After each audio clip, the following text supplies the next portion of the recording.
com a graça de Deus, em nome de Jesus, vamos tratar de um tema um pouco diferente, um exercício aqui com os irmãos nesta manhã, para aprendermos mais sobre interpretação literal da Bíblia e o termo Filho de Deus nas Escrituras, trazer exemplos práticos de como que a gente deve encarar isso. Então, antes, em introdução, Ellen White declara que damos graças a Deus porque a Bíblia foi feita para o homem simples, bem como para o instruído. Ela se adapta a todos os séculos e a todas as classes. Que maravilha, né? A Bíblia tem uma profundidade muito grande, mas ao mesmo tempo ela é acessível a todos para ser entendida de maneira simples. E ela tem se adaptado ao decorrer dos séculos e para todas as classes de pessoas.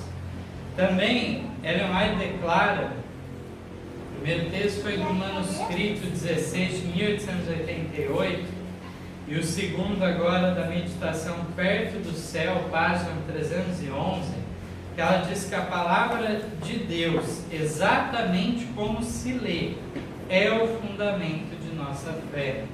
Também no Grande Conflito, na página 599, ela diz que a linguagem da Bíblia deve ser explicada de acordo com o seu óbvio sentido, a menos que seja empregado um símbolo ou figura.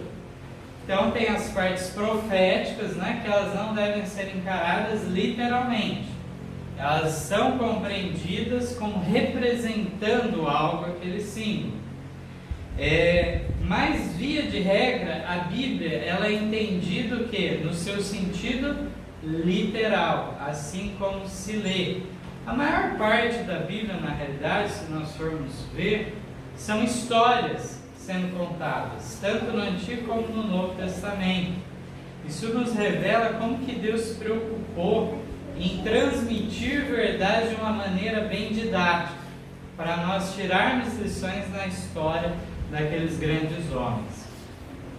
Então, na realidade, quando nós trabalhamos essa questão da interpretação literal da Bíblia, ela se opõe a um costume muitas vezes empregado pelo romanismo, pelo catolicismo, de trazer tudo que está na Bíblia de uma maneira alegórica, interpretações que beiram a fantasia.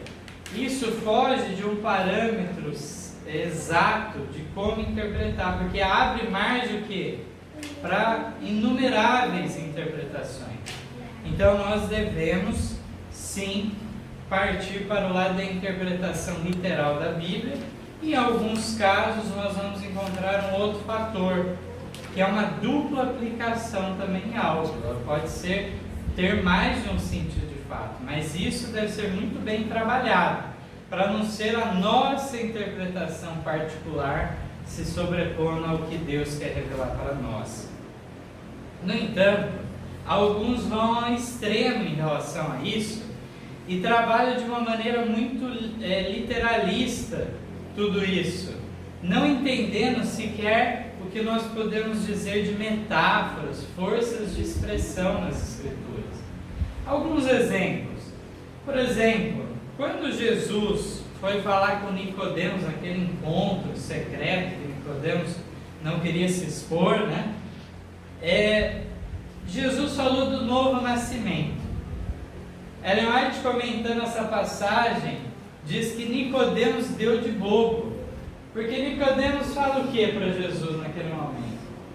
Mas como assim? Vai entrar dentro da mãe, nascer de novo? Mas ele estava sendo debochado, irônico, ele estava dando de bobo, porque ele sabia muito bem que Jesus estava empregando uma metáfora naquele momento, metáfora essa que já podia ser encontrada no Antigo Testamento, de uma nova vida e tudo mais, e ele era mestre nas Escrituras, sabia de tudo isso, mas ele procurou o quê?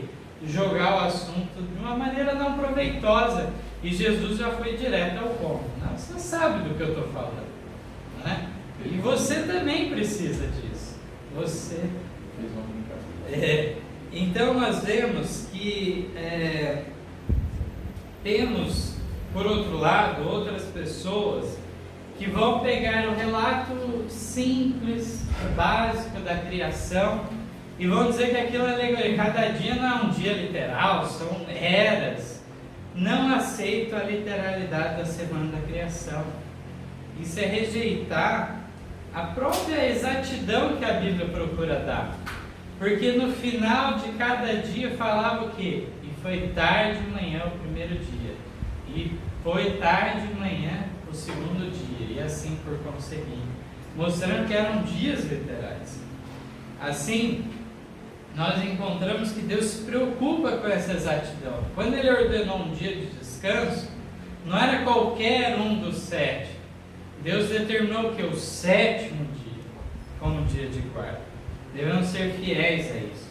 Assim como existem críticos hoje da Bíblia, pessoas incrédulas que não querem aceitar a simplicidade e clareza da Bíblia, que vão rejeitar até mesmo a ressurreição de Cristo.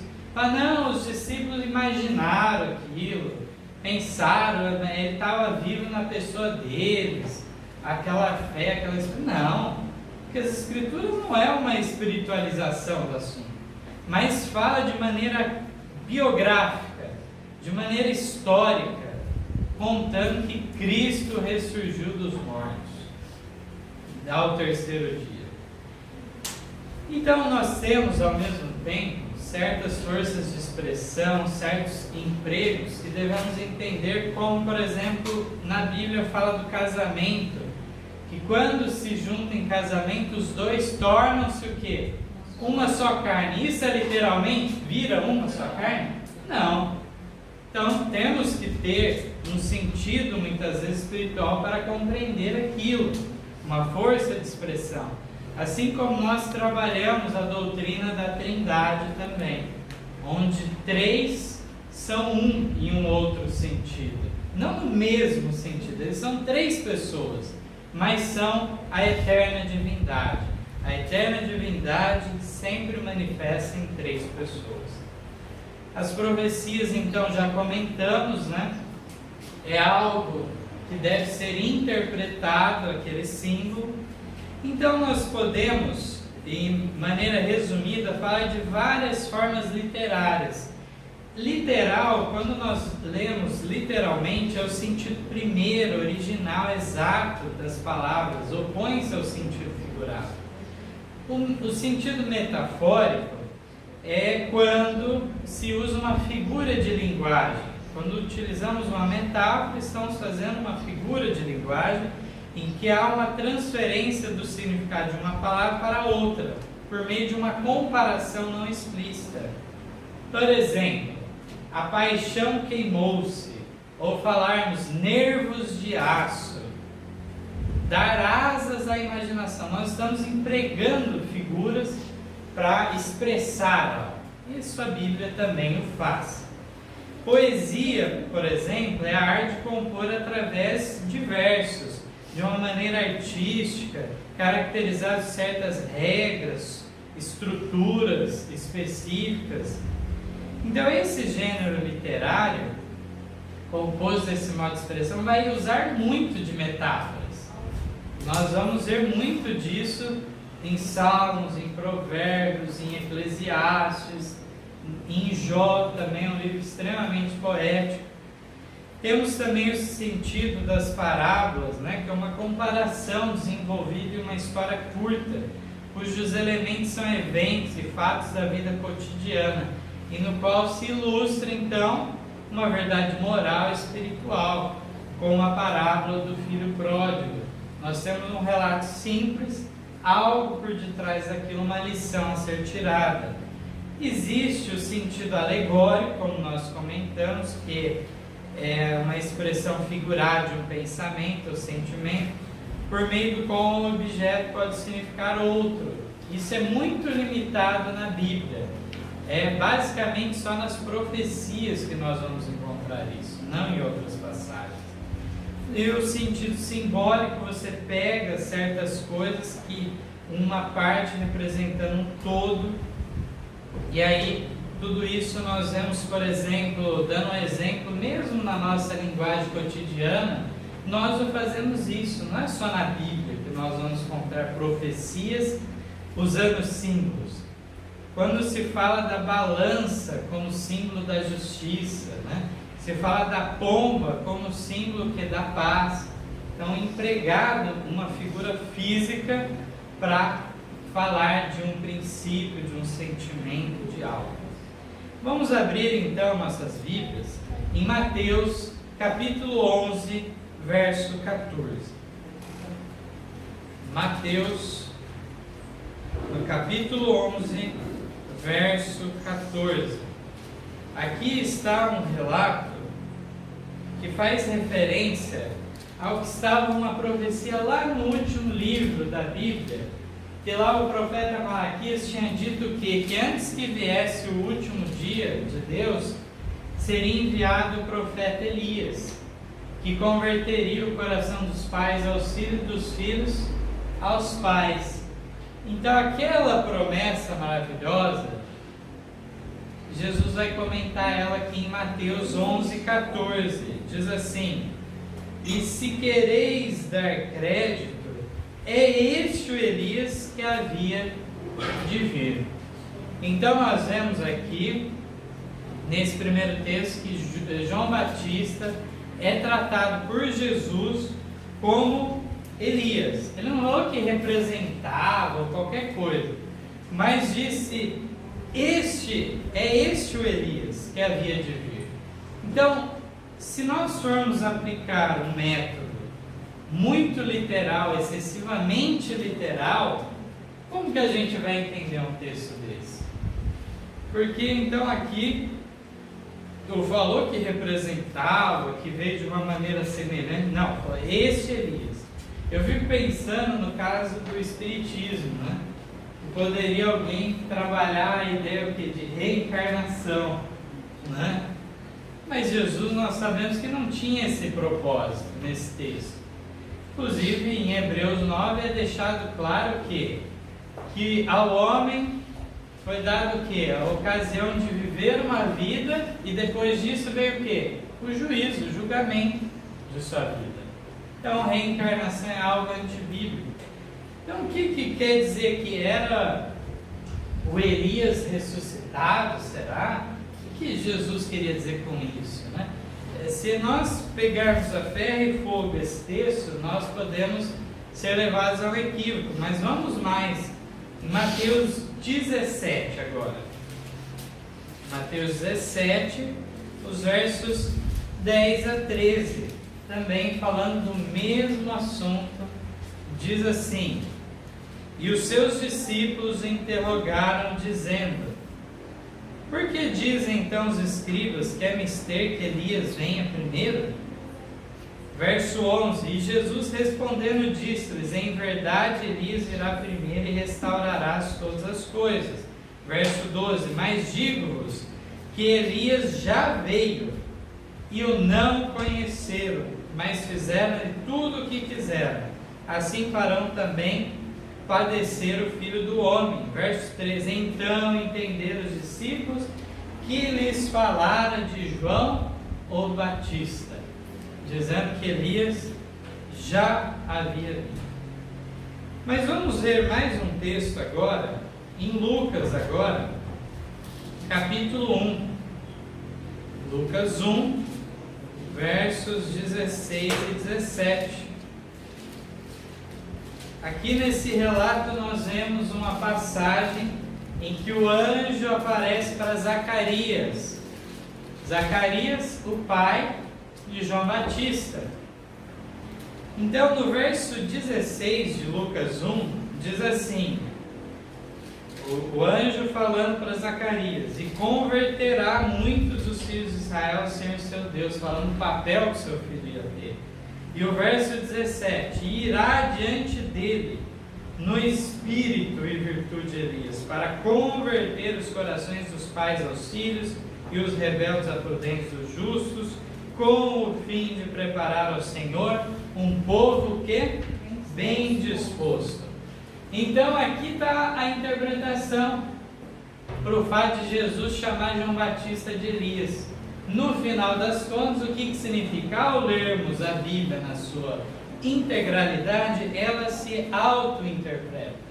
Uma vez que nós vemos aqui que é dito que na realidade aquele filho de Zacarias, João, o Batista, como ele era chamado, ficou famoso por batizar, né? Ele viria então de que maneira?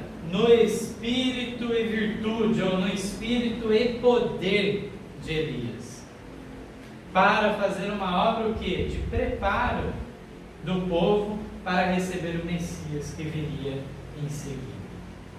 Então, que maravilha, né? Nós não precisamos fazer uma ginástica mental para entender.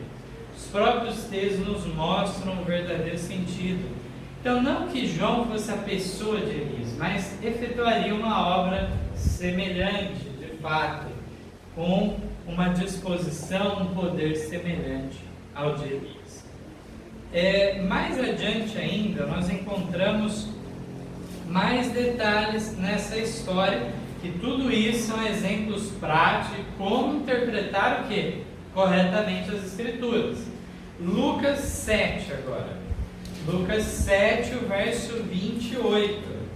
Uma outra passagem muito significativa quando comparada com outro texto, como nós vamos ver na leitura. Então, o Evangelho de Lucas, no capítulo 7, o verso 28, diz assim: Eu vos digo que entre os nascidos de mulheres, não há maior profeta do que João o Batista, mas o menor no reino de Deus é maior do que ele. Então aqui, Jesus declara que o maior dos profetas foi quem? João Batista. Mas agora vamos ver o que João fala de si mesmo no Evangelho de João, no capítulo 1, versos 19 a 25. Vamos ler.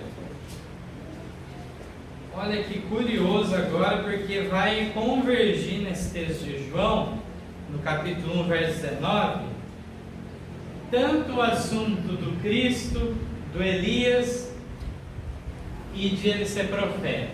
O significado dessas coisas, como que João encarou tudo isso. Vamos ver. João 1,19 o verso. Diz assim: E este é o testemunho de João, quando os judeus mandaram de Jerusalém sacerdotes e levitas para que lhe perguntassem: Quem és tu? E confessou e não negou. Confessou: Eu não sou o Cristo. Ele não era então ungido, o Messias prometido no Antigo Testamento, né? E perguntaram-lhe: Então que? És tu Elias? Perguntaram se ele é Elias. Possivelmente aqui poderíamos enxergar uma referência, se eles estavam perguntando se ele era o Elias ressuscitado, né? Alguma coisa do gênero. E aí, és tu Elias? Ele disse: Não sou. Não sou. És tu profeta? E respondeu: Não. Pera lá, agora começou a ficar estranho. Nem profeta ele reconheceu que era. Não era Elias e Jesus chamava ele que ele era Elias. Chamou de profeta e ele não reconheceu que era profeta também. Como que fica para interpretar? Contradição na Bíblia? Os que não buscam o discernimento espiritual para entender as Escrituras vão achar contradição para todo lado. Mas vamos mais aqui na leitura. Diz assim: Disseram-lhe, no verso 22 agora, né? Disseram-lhe, pois, quem és? Para que demos resposta àqueles que nos enviaram. Que dizes de ti mesmo? Eu acho interessante que essa pergunta muitas vezes a gente encontra hoje também. As pessoas perguntam para a gente, elas querem um nome de igreja, elas querem saber exatamente qual que é o seu cargo, o seu título. Mas você é pastor? Qual que é o nome da sua igreja? As pessoas sempre muito apegadas a isso. João Batista está preocupado com isso? estava preocupado com o nome da igreja dele, do grupo dele, alguma coisa, não estava preocupado com nada disso. Mas eles queriam voltar com uma resposta para os seus líderes, né? E aí então João Batista saciou um pouco a curiosidade deles, vamos assim dizer, né? Verso 23, disse: eu sou a voz do que clama no deserto, endireitai o caminho do Senhor, como disse o profeta Isaías. E os que tinham sido enviados eram dos fariseus. Então aí ele responde com um trecho lá de Isaías, né? Que vão assim dizer, eu sou esse que abre caminho aí, tá? Deixando plano, terreno, para ser melhor recebido o Messias. É esse o meu papel, esse é o meu trabalho, que eu desempenho. E aí o verso 25, e perguntaram-lhe e disseram-lhe, por que batizas? Pois se tu não és o Cristo, nem Elias e nem o profeta? E aí João responde, né? Dizendo, eu batizo com água, mas no meio de vós está um a quem vós não conheceis. Aí ele vem falando disso, que ele não tinha nem o direito, não era digno nem de desatar as sandálias de Jesus, desse que viria, né? E no dia seguinte, se não me engano, que fala na leitura, né? Jesus apareceu lá. Então nós vemos aqui que a pergunta deles também não era simplesmente se João Batista era um profeta. Olha na pergunta no verso 25. Não és o Cristo, nem Elias, nem o que? O profeta. Essa era uma referência específica, nós não vamos ler o texto, mas lá em Deuteronômio 18, verso 15 e 18, tinha havido uma promessa. Moisés fala que viria um depois dele, seria um profeta maior do que ele, um profeta semelhante a ele. E esse que Moisés profetiza, que diz que viria esse profeta, era uma referência ao próprio Messias, ao próprio Cristo. Então, por isso que João Batista também falou, não, eu não sou o profeta, eu não sou também o Elias ressuscitado ou qualquer coisa, e nem sou o Cristo, o Messias, de maneira alguma. Mas estou aqui para cumprir esse papel que estava lá em Isaías, de preparar o caminho para o Messias. Esse é o meu papel. Então, maravilhoso como que a Bíblia ela vai se abrindo ao entendimento quando a gente deixa ela fazer o trabalho. Eu gostaria de trazer um outro exemplo agora. No mesmo livro de João, agora no capítulo 3, e os versos 22 a 26, nós vamos ver um relato aqui também relacionando João Batista, mas agora vamos ver um pouco sobre o grupo de Jesus. João 3, versos 22 ao 26. Depois disso, foi Jesus com os seus discípulos para a terra da Judéia. Estava ali com eles e batizava. Ora, João batizava também em Enom, junto a Salim, porque havia ali muitas águas, e vinham ali e eram batizados, porque ainda João não tinha sido lançado na prisão. Houve então uma questão entre os discípulos de João e os judeus acerca da purificação. E foram ter com João e disseram-lhe, Rabi, aquele que estava contigo além do Jordão, do qual tu deste testemunho, ei-lo batizando, e todos vão ter com ele. Então aqui começou até a haver um ciúme, né, da parte dos discípulos de João, achando que Jesus começou a fazer mais sucesso, né? E aqui fala que no verso 22, né, diz então que Jesus estava ali na Judéia e batizava. O verso 22 declarou isso. Depois os discípulos também falaram, aquele Rabi lá que você deu o testemunho, ei-lo batizando. Então, se nós formos ler esses textos, o capítulo 3, nós chegamos à conclusão que Jesus fazia o quê? Realizava batismos. Mas vamos ver agora o capítulo 4. O que nos declara João capítulo 4, os versos 1 a 3. E quando o Senhor entendeu que os fariseus tinham ouvido que Jesus fazia e batizava mais discípulos do que João, ainda que Jesus mesmo não batizava, mas seus discípulos, deixou a Judéia e foi outra vez para a Galiléia. O que está revelado agora aqui? Jesus realizava batismo? Não. Entre parênteses, João deu uma observação no texto, né? As pessoas falavam que Jesus batizava, ele estava formando um grupo novo mesmo. Mas, ainda que a pessoa em si de Jesus, o que? Não batizava. Quem fazia, oficiava? Os discípulos que faziam a cerimônia do batismo. Veja só como a gente tem que tomar cuidado. Às vezes, se a gente for precipitado na interpretação bíblica, a gente se apega a um texto e fala, não, é assim. E a gente não vê o resto dos textos, que vai explicar, mas o que quis dizer naquele texto. Portanto, uma interpretação que nós devemos sempre utilizar, um método interpretativo, é o de usar os textos mais claros para iluminar o que? Os mais obscuros.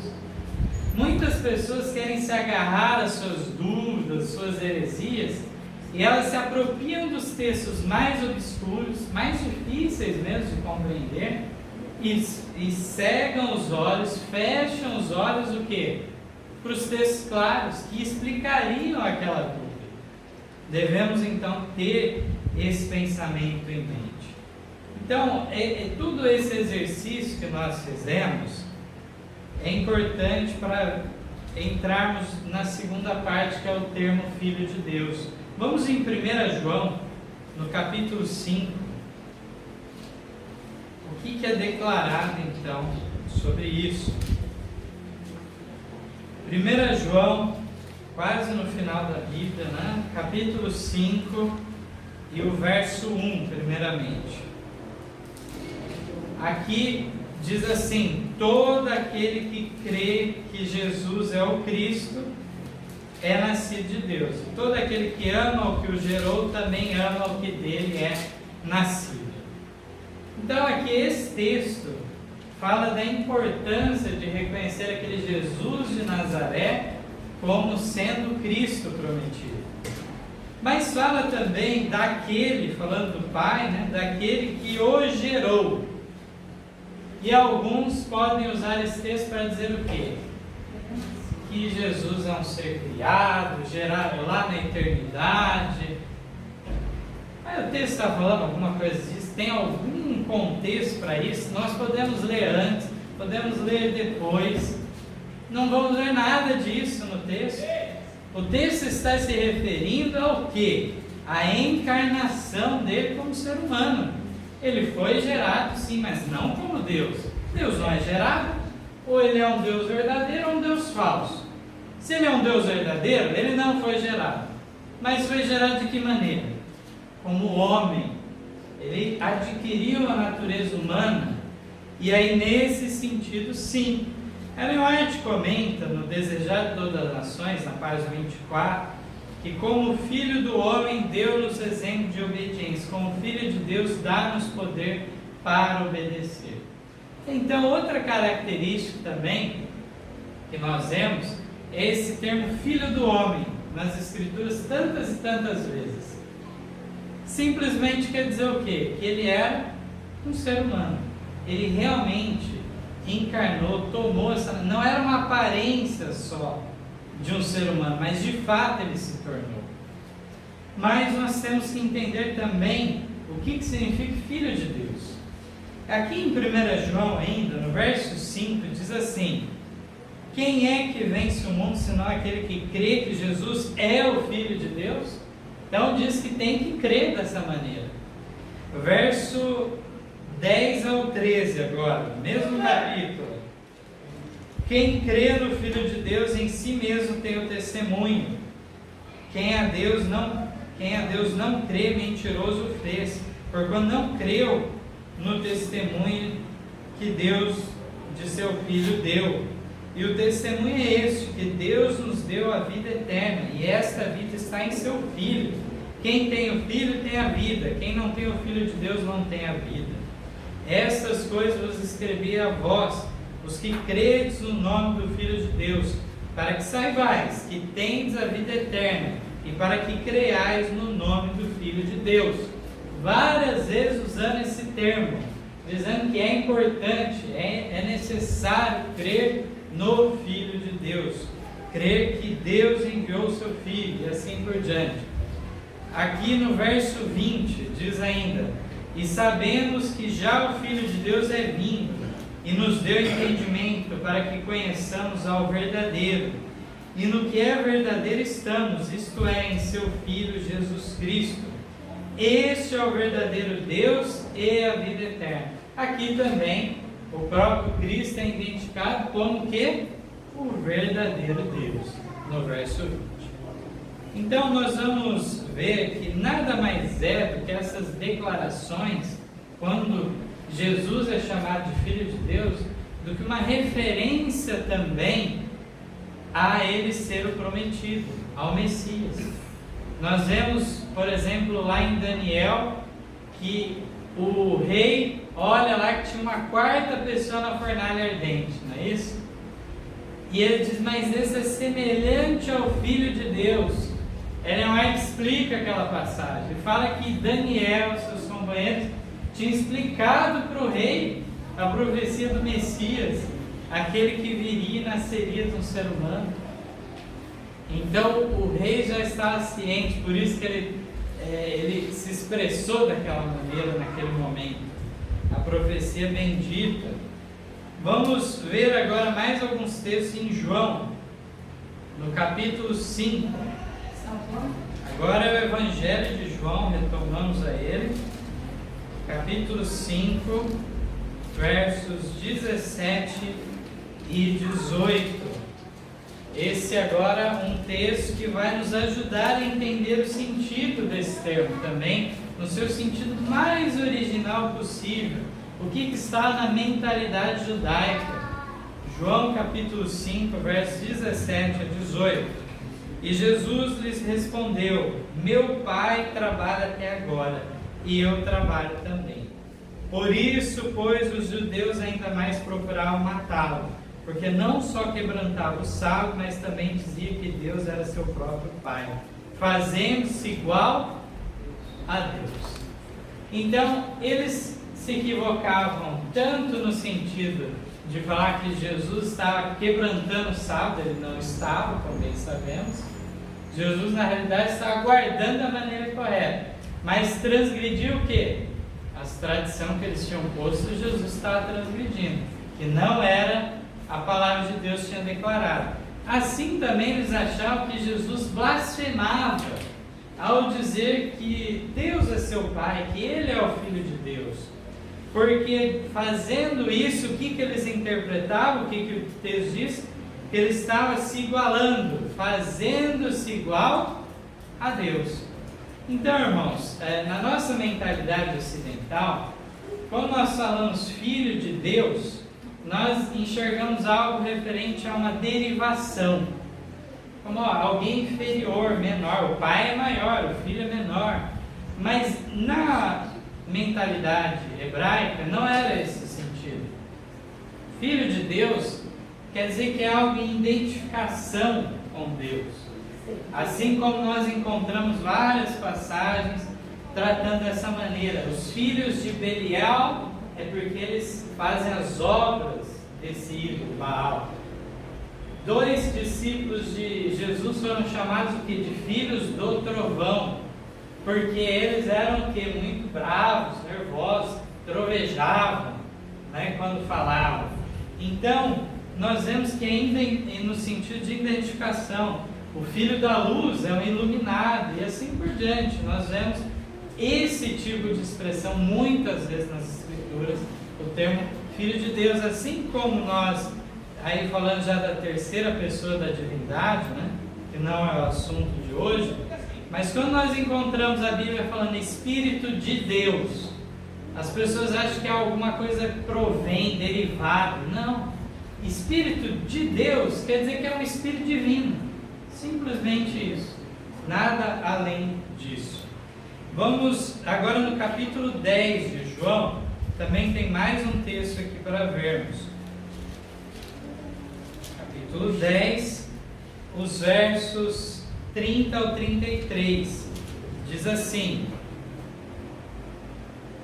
Eu e o Pai somos um. Os judeus pegaram então outra vez em pedras para o apedrejar.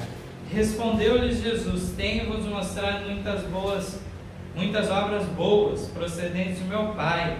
Por qual dessas obras me apedrejais? Os judeus responderam, dizendo: Não te apedrejamos por alguma obra boa, mas pela blasfêmia, porque sendo tu homem, te fazes Deus a ti mesmo. Irmãos, isso é muito sério. Os judeus, eles interpretaram o sentido corretamente. O problema é que eles rejeitavam que Jesus era, de fato, o Messias. Então, eles não entenderam, ao Jesus colocar como Filho de Deus, que ele era alguém inferior. Eles não entenderam isso e Jesus em nenhum momento corrige eles nesse sentido, mas reclama o quê? Da incredulidade deles. Porque, de fato, ele estava se colocando numa posição que de fazer-se Deus, se colocar nessa posição, porque de fato era.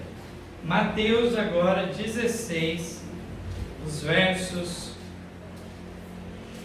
Mateus 16, os versos 13 a 16, também tem mais um trecho no mesmo sentido, uma confissão de Pedro. 16, versos 13 ao 16. Diz assim: E chegando Jesus às partes de Cesareia de Filipe, interrogou os seus discípulos, dizendo: Quem dizem os homens ser o Filho do Homem? Ele mesmo então faz uma pergunta para os discípulos: Quem que é o Filho do Homem? E Filho do Homem era um título também que já estava lá em Daniel 7, profetizando o Messias. Então Jesus sempre trabalhava com alguma referência. Verso 14: E eles disseram, uns João o Batista, outros Elias e outros Jeremias, ou um dos profetas. Falou da opinião por aí entre os judeus. Disse-lhe ele: E vós, quem dizeis que eu sou? Apertou então e disse: Mas você, qual é a crença de vocês? Verso 16: E Simão Pedro, respondendo em nome dos 12, Simão Pedro respondendo disse: Tu és o Cristo, o Filho do Deus vivo. Então essa foi a confissão de fé. Uma coisa está ligada à outra. Reconhecer Jesus como Filho de Deus é reconhecer Ele como Cristo. Reconhecer Jesus como Cristo é reconhecer Ele como Filho de Deus. As coisas estão relacionadas, são a mesma coisa de modo geral. Então, nós encontramos nas Escrituras também, nós não vamos ler os textos, nós numa outra ocasião podemos lê-los, mas um fator que deve ficar muito claro, irmãos, em nossa mente, para entendermos que de fato Jesus é Deus, plenamente divino, é que Ele aceitou a adoração. Alguém que não seja Deus, alguém que seja inferior a Deus, pode ser adorado? Se tal pessoa receber adoração, não sendo Deus, sendo inferior a Deus, a pessoa que faz isso está cometendo o que? Idolatria.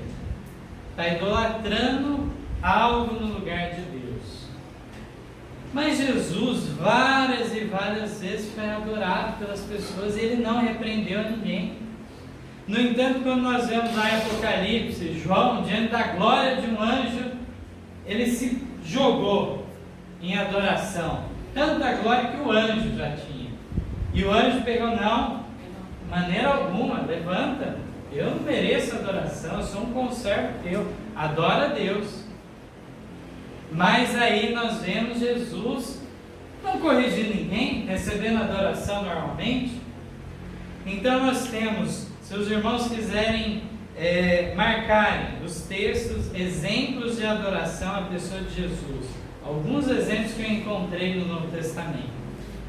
Em Mateus 2, dos versos 1 a 11, nós temos lá os reis magos, que vem a presença do bebê Deus, o bebê, o menino Jesus, e eles adoram diante dele. Depois nós temos Mateus 14:33, que também as pessoas adoram, que estão em volta dele. Depois Mateus 28:9, já depois da ressurreição dele, ele recebe a adoração. No mesmo 28, nos versos 16 a 17, ele recebe a adoração dos discípulos. Depois temos Lucas 24, os versos 50 a 52, ele recebe a adoração mais uma vez. E por fim eu tenho marcado aqui João 9, versos 35 a 38, também recebeu a adoração. Irmãos, resumindo o assunto, nós temos aqui um outro texto que eu não vou ler, mas já li várias vezes na igreja com os irmãos. Está lá em 2 Samuel, capítulo 7, os versos 12 a 14. Lá é uma profecia e diz que viria um da descendência de Davi. E aí diz que Deus falando para Davi, que em relação a esse que viria, eu lhe serei o quê? Por pai, e ele me será por filho. Está lá em 2 Samuel 7,14. Confiram, leiam depois em casa, desde o verso 12. Eu lhe serei por pai, ele me será por filho. Essa era a realidade eterna, um sendo pai e outro filho? Não. Mas no plano da redenção, cada um iria tomar um lugar, uma posição, e aí então um se colocaria como pai, o outro se colocaria como filho. Temos um outro, eu não estou com o texto agora, né, da irmã White. Os irmãos também já me ouviram falar desse texto várias vezes, que se tivesse Deus Pai vindo ao mundo, teríamos a mesma história. Mas agora ele não seria o pai, ele seria o filho, seria invertida a história. Mas se tivesse Deus Pai vindo, teríamos a mesma história que nós encontramos, que os três são coeternos, são iguais, não há distinção. Ele nasceria, e é isso que ele diz. Isso. Uma vez que ele nasceria, como está lá em Lucas 1,35, falou para Maria: esse ente santo que está em teu ventre será chamado Filho de Deus. Então é dentro do plano da redenção isso. Mas podemos ainda fazer uma última pergunta aqui nessa manhã. Jesus pode ser chamado de Pai? Com certeza, sem dúvida alguma. Tanto é que lá em Isaías 9,6 ele é até o quê? O Pai eterno, o Pai da eternidade. Qualquer uma das traduções está correta. Com Pai da eternidade, a Bíblia quer dizer o quê? Que ele é o Pai eterno. Assim ele é chamado, irmãos. Ellen White, no Desejar de Todas as Nações, na página 483, diz assim: por mais que um pastor ame as suas ovelhas, ama ainda mais a seus próprios filhos e filhas. Jesus não é somente nosso pastor, é nosso eterno Pai. A mensageira do Senhor que declarou isso.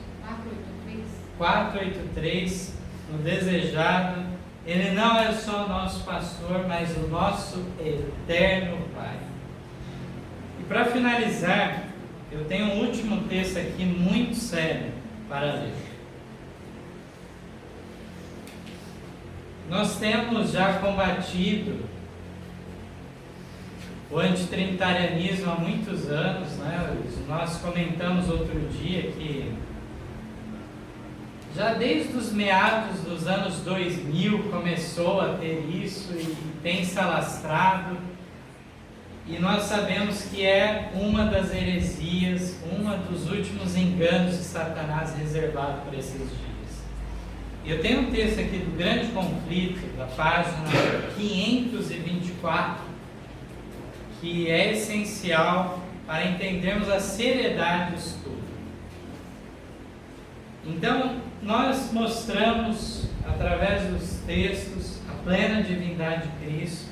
Mostramos que não faz sentido crer numa noção de um Deus criado. Depois são noções não bíblicas, não encontramos na Bíblia em lugar nenhum tal coisa.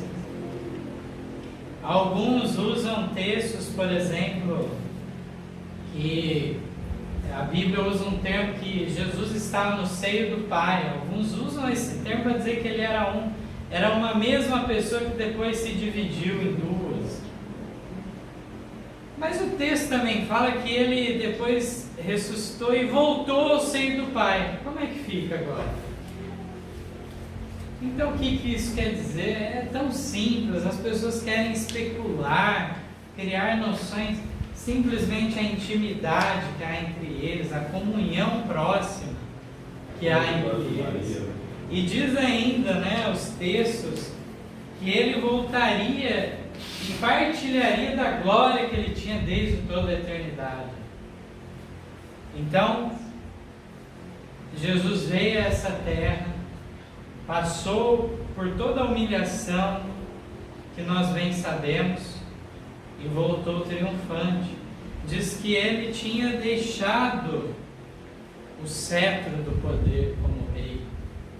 E agora ele retorna e toma de volta o cetro em suas mãos e recebe a adoração dos anjos. Então aqui no Grande Conflito,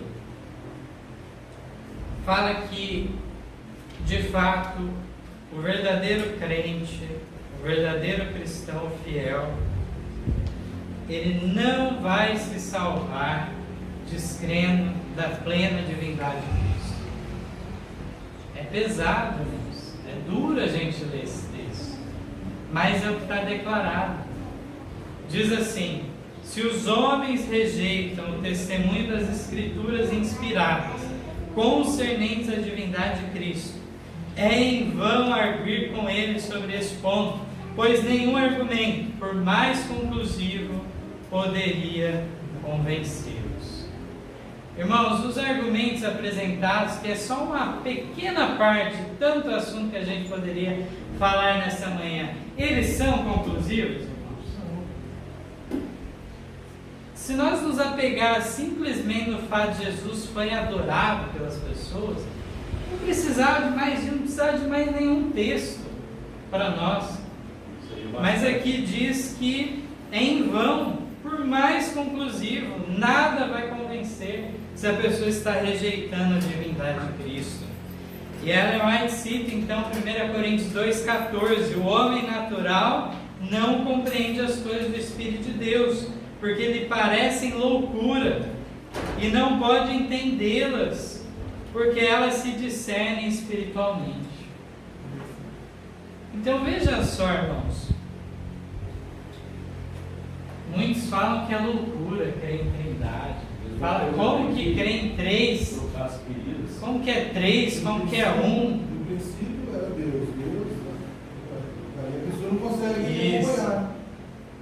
E aí, no entanto, em João 1:1 lá fala que o verbo estava com Deus, desde o princípio, e o verbo era Deus. Que maravilhoso testemunho, mostrando que desde a eternidade estava lá junto. E aí nós encontramos essa realidade. A pessoa acha loucura crer em três seres divinos coeternos. Porém, a pessoa aceita 1,5, como eu falei outro dia aqui. Aceita o Deus Jeová Todo-Poderoso, mas um Jesus inferior ao Deus Pai. Aí não tem problema, aí não tem dificuldade. Mas aceitar as três pessoas não, é loucura. Então essa é a inversão de valores que nós encontramos. E o texto ainda remata: pessoa alguma que alimente este erro pode ter exato conceito do caráter ou missão de Cristo, nem do grande plano de Deus para a redenção do homem. Envolve salvação ou não? Aqui diz que a pessoa não entendeu ainda, se ela não creu na plena divindade de Cristo, ela não entendeu nem o caráter nem a missão de Cristo. Não entendeu o que? O plano da redenção feito para a nossa salvação. Por acaso Deus terceirizou essa obra, mandou um anjo para morrer por nós? Mandou um ser inferior? Não, o próprio Deus encarnado veio. 1 Timóteo 3,16 fala disso. Fala que Deus se manifestou em carne. Não foi outro ser. Então nós vemos que esse texto é muito claro.